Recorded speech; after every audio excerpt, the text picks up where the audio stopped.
आता मी महाराष्ट्रात वाढलो, त्यामुळे मला इकडच्या रिजनचं काय एकंदरीत लोकसंगीत आहे, कुठल्या कुठल्या प्रकारचे इन्स्ट्रुमेंट्स आहेत, त्यांचं नॉलेज आहे. आता मी इथे बसून तुम्ही मला सांगाल की बाबा रे एखाद्या आसामच्या एका फिल्मचं म्युझिक करायचं आहे, तर ते मला जमेल का?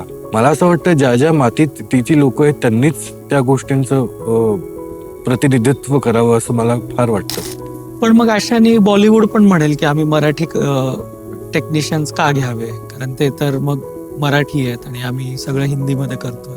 कारण आता नाही म्हटलं तरी हिंदी ही आपली राष्ट्रभाषा आहे. जरी आपण मराठी बोलत असलो तरी सुद्धा आपल्या आजूबाजूला कोण ना कोणतरी नॉन महाराष्ट्रीयन असतंच, त्यांच्याशी आपला तेवढा संवाद होत असतो.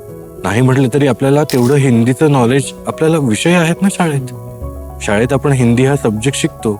नॉन महाराष्ट्रीयन माणसं मराठी हा विषय घेऊन शिकतात का? तर नाही शिकत.